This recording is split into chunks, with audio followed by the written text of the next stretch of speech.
Good morning everybody. कल के part में हमने ये जाना था कि एंटरप्रेन्योरशिप क्या होता है, एक एंटरप्रेन्योर कौन होता है और वो किस तरीके से बिजनेस को ग्रो करता है। आज के यूनिट में हम अब जानेंगे कि एक एंटरप्रेन्योर का क्या रोल होता है सोसाइटी के अंदर। मगर इससे पहले हमें ये जान लेना ज़रूरी है कि इसकी शुरुआत कहाँ से हुई। तो 18th सेंचुरी में जब इंडस्ट्रियल रिवॉल्यूशन हुआ, इंडस्ट्रीज स्टैब्लिश की गई बहुत बड़ी मात्रा में, इंसानों का काम अब मशीनें करने लगी थी और जिन कामों को करने में बहुत ज़्यादा समय लगता था, अब उन्हीं कामों को मशीनों के द्वारा बहुत कम समय में किया जाने लगा।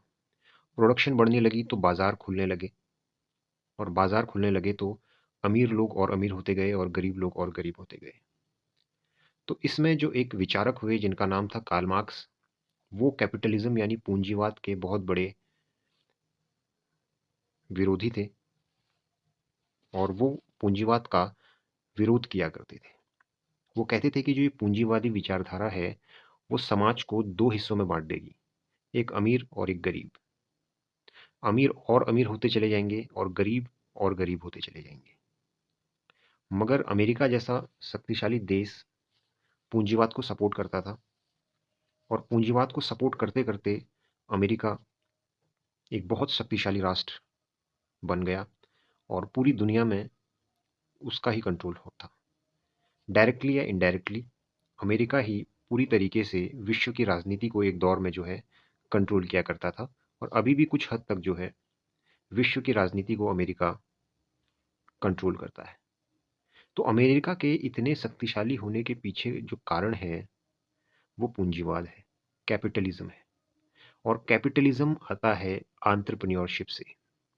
यानी अगर आपका देश एंटरप्रेन्योरशिप को सपोर्ट करता है, एंटरप्रेन्योर्स को सपोर्ट करता है, उनकी विचारधारा को सपोर्ट करता है, तो वो देश उतना ही ज़्यादा शक्तिशाली होता है।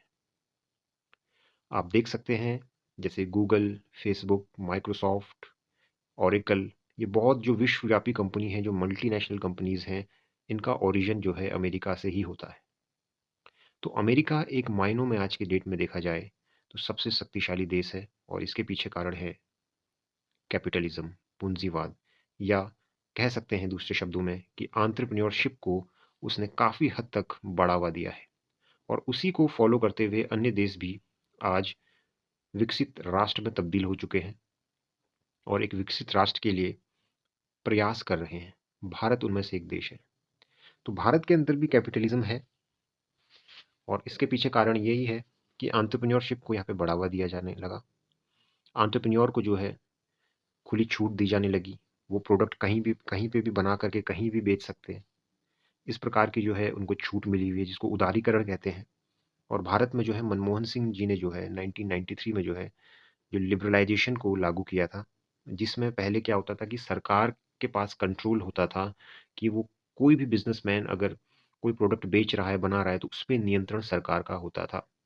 मगर जब पूरी तरीके से लिबरलाइजेशन लागू कर दिया गया देश में, तो जितने भी एंटरप्रेन्योर थे हमारे देश के, उनको एक बहुत बड़ा सपोर्ट मिला, उनको एक बहुत बड़ी आज़ादी मिली, जिसके कारण हमारा देश कई हद तक ग्रो हुआ। तो एंटरप्रेन्योर जो है एक तरीके से देश को बनाने का काम करता है। आपने एक टर्म सुना होगा जिसको कहते हैं जीडीपी। जीडीपी का फुल फॉर्म होता है ग्रॉस डोमेस्टिक प्रोडक्ट। यानी उस जीडीपी में सबसे बड़ा जो रोल होता है वो एंटरप्रेन्योर का ही होता है, क्योंकि एक एंटरप्रेन्योर जितना अपने देश को टैक्स देगा, उस देश की जो है जीडीपी उतनी ही ज़्यादा अधिक होगी। वो देश उतना ही ज़्यादा शक्तिशाली माना जाएगा। आज अगर हम चाइना का एग्जाम्पल लेते हैं, तो चाइना एक नया सुपर पावर बन के उभरने वाला है, क्योंकि चाइना सबसे बड़ा जो है हब बन चुका है प्रोडक्शन का। सबसे ज़्यादा प्रोडक्शन वहाँ होता है। विश्व में सबसे ज़्यादा व्यापार चाइना करता है। तो इंडिया भी अगर कल की डेट में एक सुपर पावर बनना चाहता है, तो उसके लिए उसको जो है एंटरप्रेन्योरशिप को जो है बढ़ावा देना पड़ेगा और देश में ऐसे विचारों को छूट देनी पड़ेगी जो एंटरप्रेन्योरशिप को बढ़ावा देते हैं, जो कोई बिजनेस स्टार्ट करना चाहते हैं, जो स्टार्टअप खोलना चाहते हैं अपना। तो ये किस तरीके से हमारे देश को फायदा पहुंचाता है, इसके लिए हम आज बात करने वाले हैं। तो पहला इसका कारण है कि इकोनॉमिकल डेवलपमेंट।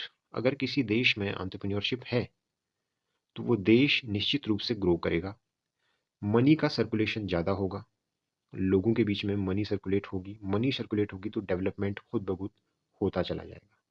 दूसरा है सोशल डेवलपमेंट, यानी सोसाइटी का भी डेवलपमेंट होगा। किस प्रकार से? जॉब को क्रिएट करके।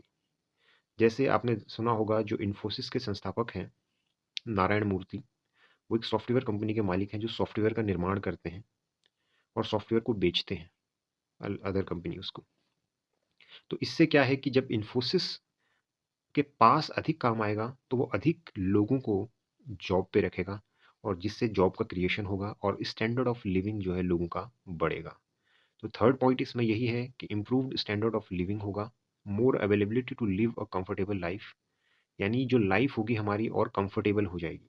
जो आज के डेट में हम देखते हैं, गाड़ी है आती है लोगों के पास, अच्छा घर आता है, अच्छा स्टैंडर्ड ऑफ लिविंग आता है, अच्छी तरीके से अपने फंक्शंस को ऑर्गेनाइज करते हैं लोग। तो ये सारा चीज़ जो हो रहा है वो एंटरप्रेन्योरशिप के कारण हो रहा है। गवर्नमेंट जो अपने एम्प्लॉयज़ को सैलरी देती है वो भी कहीं ना कहीं जो एंटरप्रेन्योर लोग हैं वो सरकार को टैक्स पे करते हैं, इसी बेस पर जो है उनको सैलरी प्रोवाइड हो पाती है। और लास्ट इसमें जो मेन बेसिक पॉइंट है वो है मोर benefit at lower prices, product and services at competitive prices. इसका मतलब ये है कि अगर बहुत सारे एंटरप्रेन्योर होंगे किसी देश के अंदर, जो प्रोडक्ट के जो प्राइस होंगे वो लो होते जाएंगे, क्योंकि जो हेल्दी कंपटीशन होता है उससे क्या होता है कि प्रोडक्ट अच्छा मिलता है और प्रोडक्ट सस्ता मिलता है। तो ये तभी संभव हो पाएगा जब देश के अंदर ज़्यादा एंटरप्रेन्योर होंगे और वो उनके बीच में जो होगा एक हेल्दी कंपटीशन होगा। तो इस वजह से जो है देश को बहुत अच्छा प्रोडक्ट मिलेगा और देश अच्छी तरीके से आगे ग्रो करेगा। तो ये कुछ एंटरप्रेन्योर के जो हैं रोल्स थे। आई होप ये आपको समझ में आए होंगे। बाकी का डिटेल आपको अगली वीडियो में मिल जाएगा। Thank you.